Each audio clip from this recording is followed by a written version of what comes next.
ایک صحابی حضور نے اعلان نبوت کیا تو وہ شام میں تھے. جب نبی پاک صلی اللہ علیہ وسلم کا اعلان ہوا تو اس کے بعد وہ واپس آئے. واپس آتے ہی کلمہ پڑھ گئے. تو حضرت ابو بکر صدیق کہنے لگے تو نے پوچھا ہی کوئی کچھ نہیں. کہنے لگے میں تو بڑی دیر کا غلام ہوں, انہوں نے اعلان کرنے میں دیر لگی, میں تو پرانا مرید ہوں سرکار کا.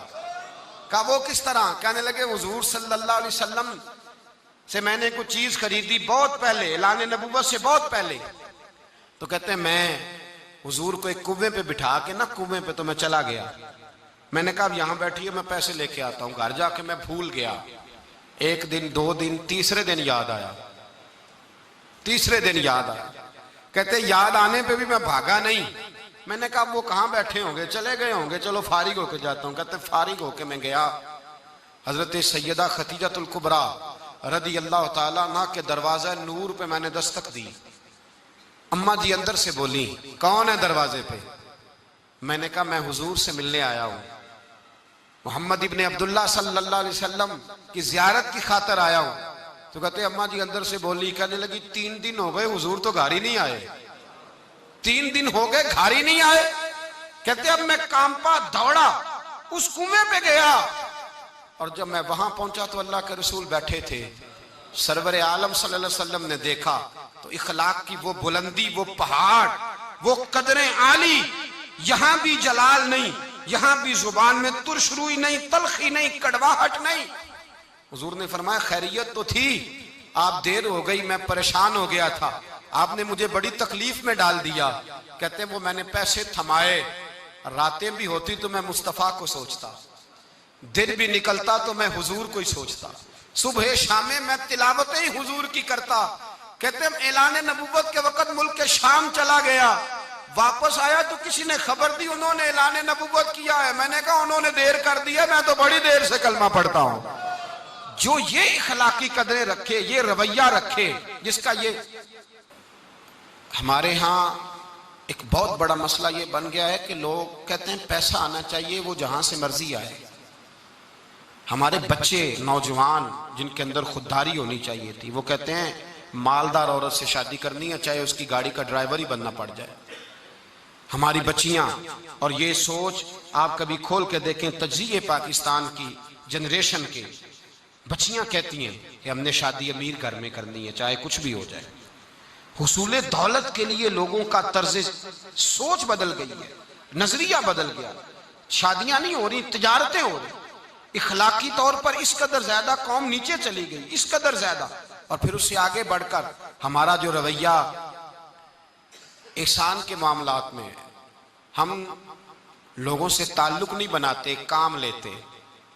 یہ بڑی اخلاق کی گری ہوئی حرکت ہے. ہم کسی بندے کو بطور ٹیشو پیپر کے استعمال کرتے ہیں, سیڑھی بناتے ہیں کسی کو اوپر چڑھنے کے لیے. احسان کا بدلہ کبھی بھی ہم بطور احسان, کسی بندے سے کام ہوتا ہے تو لوگ آتے ہیں تعریف کرتے ہیں, کہتے ہیں کیا بات ہے آپ کی, میری آنکھیں ترس گئیں, لیکن اس سے اپنا چھوٹا سا مطلب حل کرتے ہیں. اس کے لیے درجنوں اور بیسیوں جھوٹ بولتے ہیں, جانے کیا کیا کرتے ہیں. چھوٹا سا مسئلہ, چھوٹا سا لالچ. میرے نبی پاک صلی اللہ علیہ وسلم کسی کی چھوٹی سی نیکی کا بھی خیال رکھنے کا حکم دیتے تھے, چھوٹی سی نیکی کا.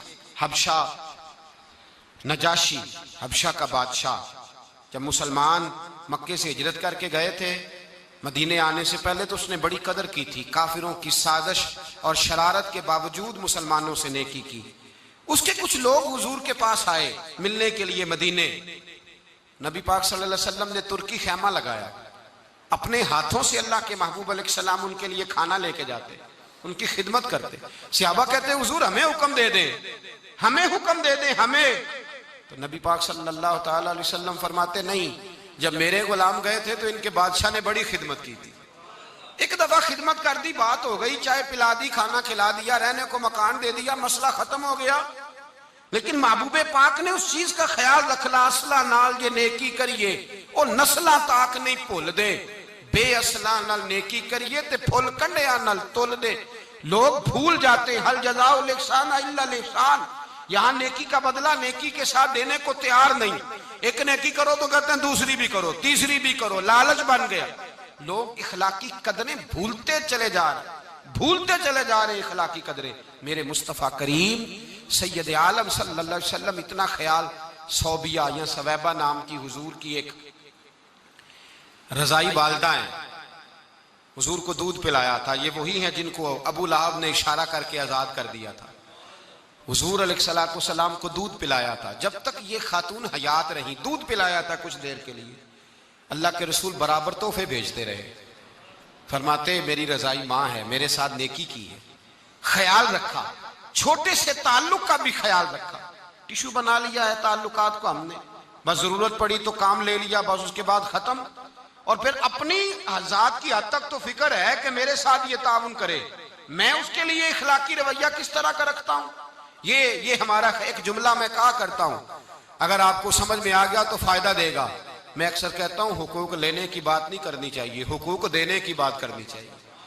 حقوق مانگنے والا فقیر ہوتا ہے، حقوق دینے والا سخی ہوتا ہے، ہم فقیر بن کے پھر رہے ہیں، میرا حق دے دو، میرا حق دے دو، سخی بنو، کو میری خیر ہے، میرے ذمہ جس کے حق ہے مجھے بتاؤ، میں ادا کرنے کو تیار، ہمیں تو سخی بن کے نکلنا چاہیے، کہنا چاہیے بتاؤ بھائی میرے ذمہ کیا ہے۔ رسول کائنات صلی اللہ علیہ وسلم نہ صرف اپنی رضائی والدہ کا خیال رکھتے، تا حیات رکھا، جب وہ انتقال کر گئی، وصال ہو گیا، تو پھر میرے مصطفیٰ کریم علیہ السلام نے فرمایا ڈھونڈو ان کا کوئی رشتہ دار تو نہیں مکے میں رہتا، حضور ہیں، فرمایا ہمارا ان سے تعلق تھا تو ان کے تعلق والوں سے بھی تعلق ہے، ہم ان کے رشتوں کا بھی خیال رکھیں گے۔ تو بھائی اخلاقی قدریں بحال کریں، اپنے ذہن کو صاف رکھیں، سوچ میٹھی بنائیں، کسی کے ساتھ خیر خائی کا رشتہ بنائیں، کام کا رشتہ نہ بنائیں۔ ہم لوگ اس طرح کی زندگی گزار رہے ہیں، اس طرح کی کہ بس میری ذات ہے اور اس کے بعد پھر میری ذات ہے اور پھر میری ذات ہے، خدا مجھے ایسی خدائی نہ دے کہ اپنے سوا کچھ دکھائی نہ دے۔